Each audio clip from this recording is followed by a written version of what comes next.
What's up, guys? Today we're going to trim competition chicken halves. We're out here to competition, so I'm kind of, I did my brisket video. If you haven't seen the brisket video, I'll put a link down there where you can see the brisket video. But, we're going to film me trimming competition chicken halves. So we've got an HEB Natural. This guy is a 4.8. I probably like them a little smaller, but I kind of open them up inside of a pan. That way it collects all the juice in there. Try not to get too much chicken juice everywhere. Any of the goodies on the inside, like I said, I kind of remove it all in this pan just to try to keep the chicken juice contained. But yeah, we'll walk through this guy here. So the first thing I do after I've removed everything is I cut the backbone out. So I just go in with some chicken shears. Hit it on both sides of the backbone. Yank that backbone out.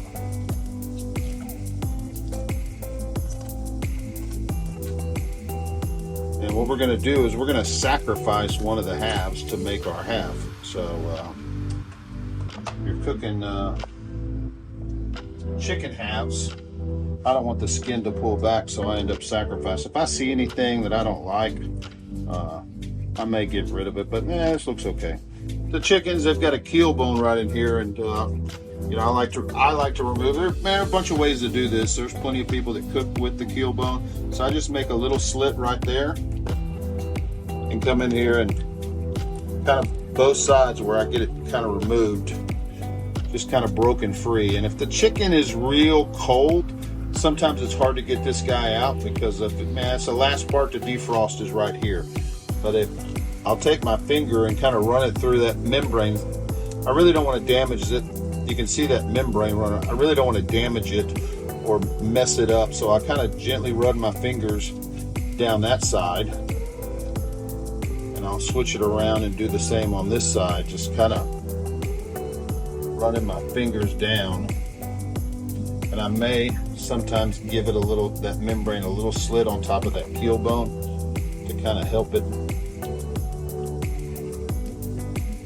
just be real easy. You can see how it's kind of, that little slit's made it kind of, so I just get both sides of it, just keep running my fingers. Got a little break there, I don't like that, but it is what it is. So we're going to keep running our fingers around there, and then we're going to pull this guy out gently. So just keep running your fingers down towards the bottom to get the meat off of it on both sides. You can see right in there how the meat's kind of off of it, so you can hopefully pull it out and get a clean break and not pull out any chicken skin. So that's what you want. You want a clean bone.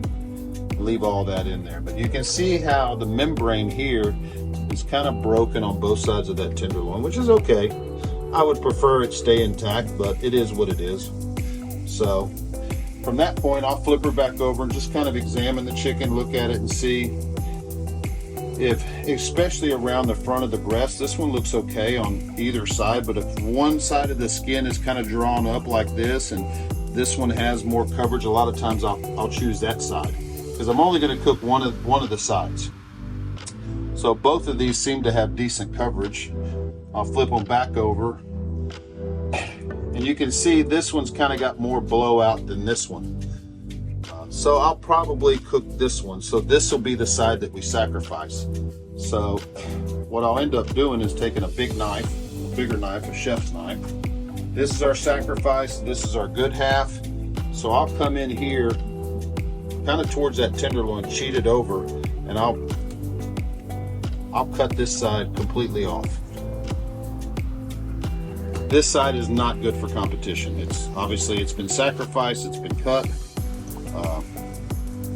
That side, we may throw it on the pit for snacks, but this is the side we're going to cook. And the purpose of sacrificing is I want this skin.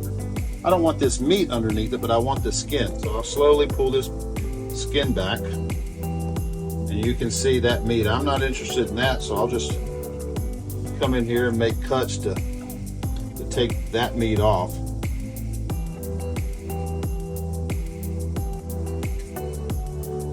That way this skin can roll around there.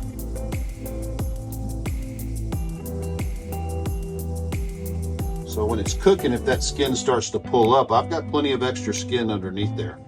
And that's the whole purpose of sacrificing the half.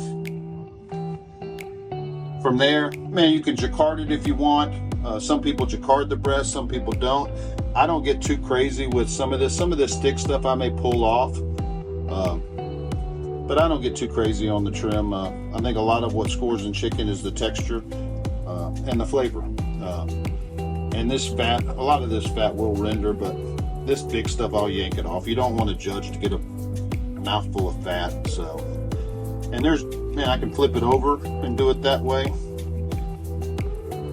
Take some of this bigger stuff off. If I see this is kind of, I do want it to sit flat in the box, so sometimes I'll come in here and maybe cut that piece off so it sits a little flatter in the box.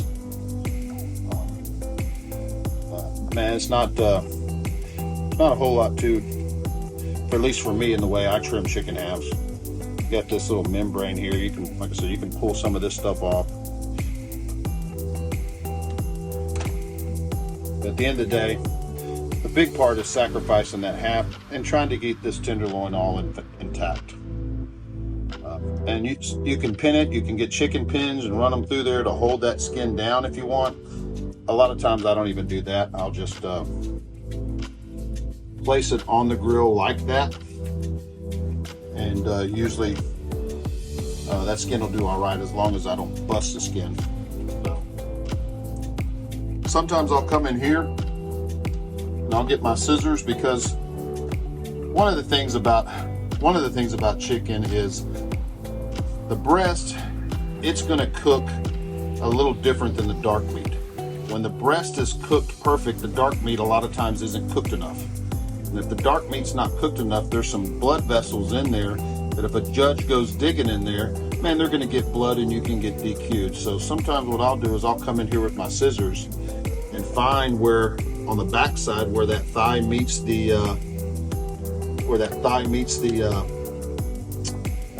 leg, and that's where those vessels are, and I'll come back on this back side as well and just kind of make some cuts in there.